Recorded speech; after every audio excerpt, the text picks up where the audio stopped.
അത്യുന്നതനായ ദൈവത്തിൻ്റെ ഉന്നതമായ നാമം വാഴ്ത്തപ്പെടുമാറാകട്ടെ. ഇന്നത്തെ നമ്മുടെ തിരുവചന വായനാ ഭാഗം സങ്കീർത്തനങ്ങൾ 3, 4, 12, 13, 28, 55 2 ശമൂവേലിനോടൊപ്പം ഈ സങ്കീർത്തനങ്ങൾ വായിക്കുമ്പോൾ വളരെ മനോഹരമായ ഒരു കാര്യം നമുക്ക് കാണാൻ കഴിയും. 2 ശമൂവേൽ ദാവീദിൻ്റെ ജീവിതത്തിൽ നടന്ന സംഭവങ്ങൾ നമുക്ക് കാണിച്ചു തരുന്നു. സങ്കീർത്തനങ്ങൾ ആ സംഭവങ്ങളുടെ നടുവിൽ ദാവീദിൻ്റെ ഹൃദയത്തെ നമുക്ക് വിവരിച്ച് നൽകുകയാണ്. ദാവീദ് ഒരു രാജാവായിരുന്നു.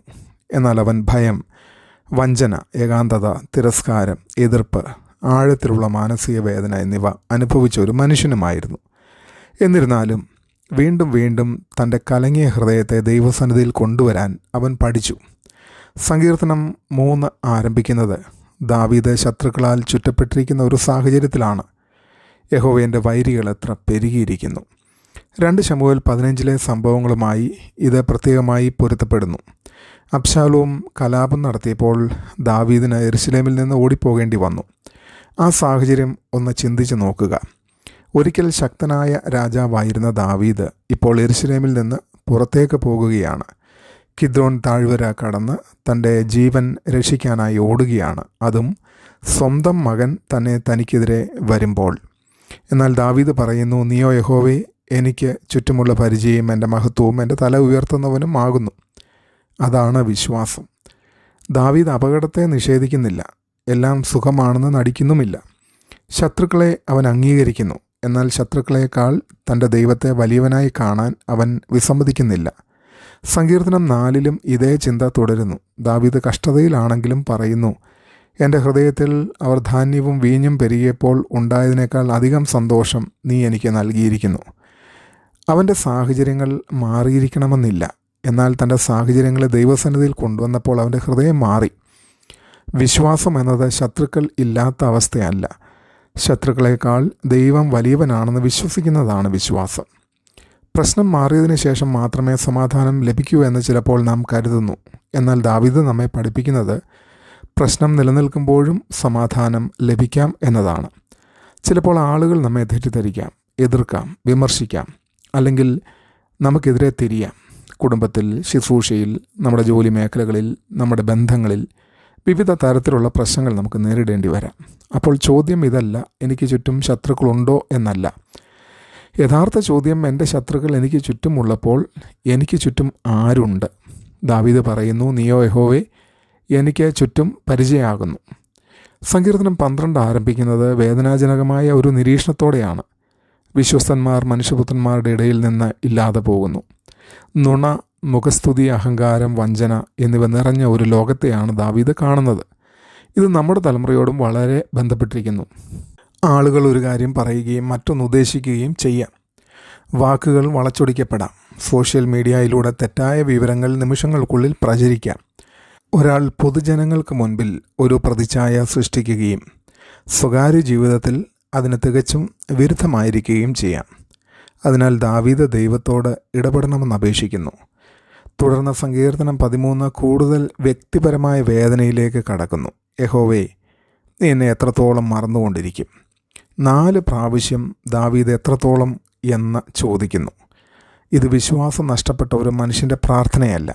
സമ്മർദ്ദത്തിൻ്റെ ഭാരത്താൽ പോരാടിക്കൊണ്ടിരിക്കുന്ന വിശ്വാസമുള്ള ഒരു മനുഷ്യൻ്റെ പ്രാർത്ഥനയാണ്. ഇവിടെ വളരെ പ്രധാനപ്പെട്ട ഒരു കാര്യമുണ്ട്.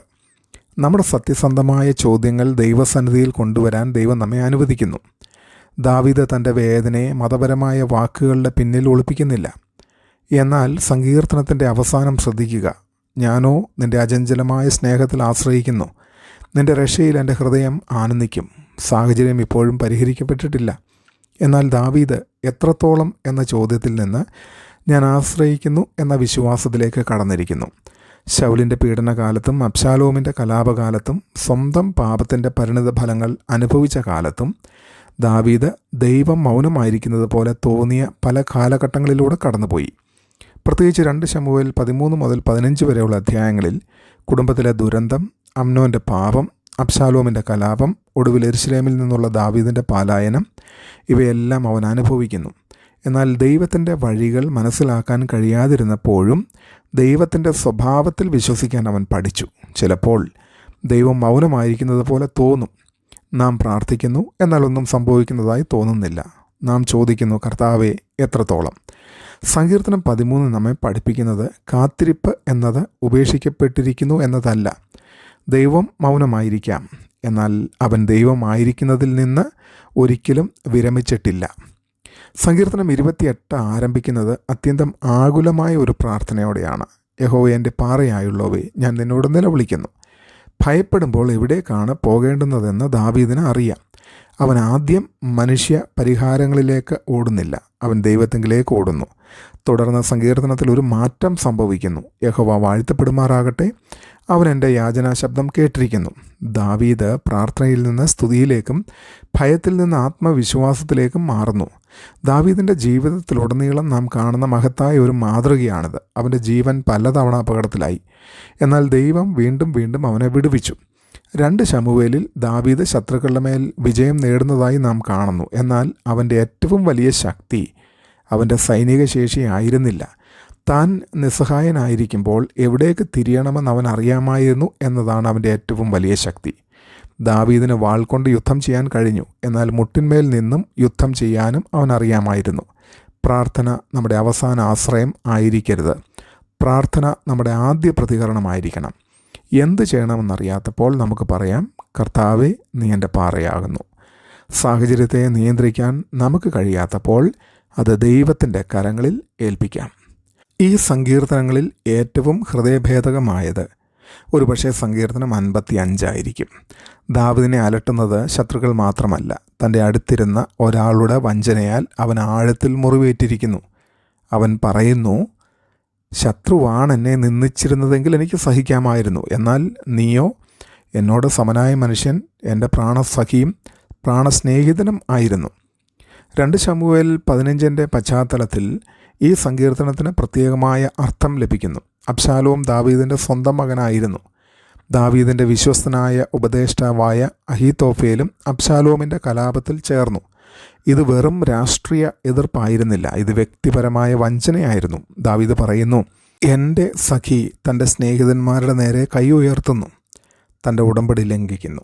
എന്നാൽ ഈ സങ്കീർത്തനത്തിൻ്റെ ഏറ്റവും മനോഹരമായ ഉച്ചസ്ഥാനം ഇതാണ്: നിൻ്റെ ഭാരം യഹോവയുടെ മേൽ വെച്ചുകൊള്ളുക, അവൻ നിന്നെ പുലർത്തും. ദാവീദ് പറയുന്നില്ല, എന്നെ വേദനിപ്പിച്ച എല്ലാവരെയും ഞാൻ നശിപ്പിക്കും. പകരം അവൻ പറയുന്നു, എൻ്റെ ഭാരം ഞാൻ യഹോവയുടെ മേൽ വെക്കും. അതാണ് ആത്മീയ പക്വത.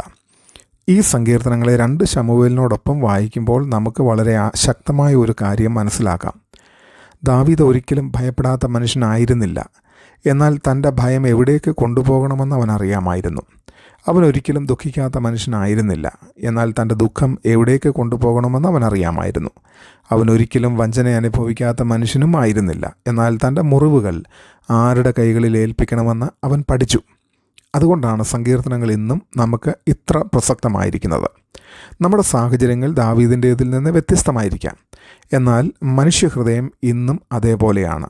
നമുക്ക് ഭയമറിയാം, തിരസ്കരണം അറിയാം, നിരാശയും വഞ്ചനയും അറിയാം, ഉത്തരം ലഭിക്കാത്ത പ്രാർത്ഥനയെക്കുറിച്ചും നമുക്കറിയാം.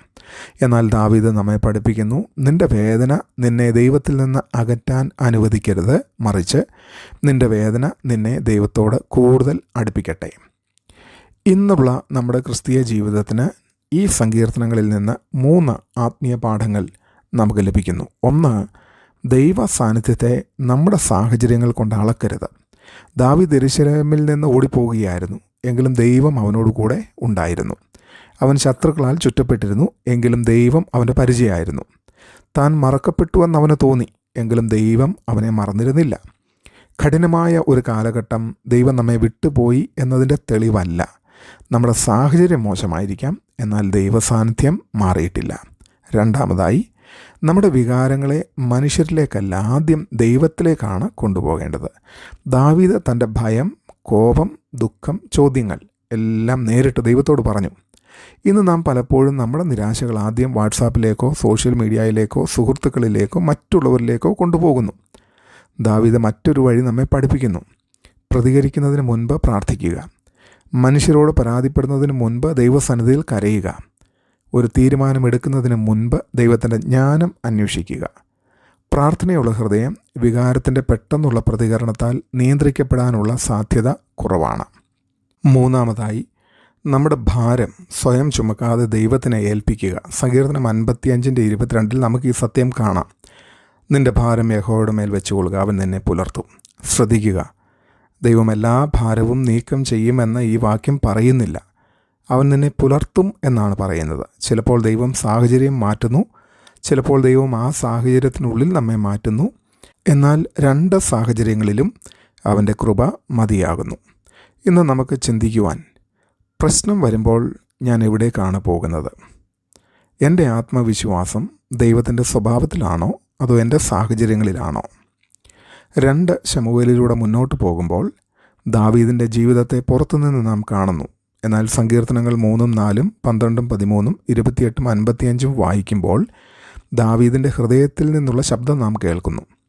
ഒരുപക്ഷെ അതാണ് ഇതിലേറ്റവും വലിയ പാഠം. ശക്തനായ ഒരു വിശ്വാസി ഒരിക്കലും കരയാത്തവനല്ല, താൻ എവിടെയാണ് കരയേണ്ടതെന്ന് അറിയുന്നവനാണ്. ശക്തനായ ഒരു വിശ്വാസി ഒരിക്കലും പ്രശ്നങ്ങളെ നേരിടാത്തവനല്ല, തൻ്റെ പ്രശ്നങ്ങൾ എവിടെയാണ് കൊണ്ടുപോകേണ്ടതെന്ന് അറിയുന്നവനാണ്. ദാവീദിൻ്റെ ഉത്തരം എപ്പോഴും ഒന്നായിരുന്നു: യഹോവയുടെ അടുക്കിലേക്ക്.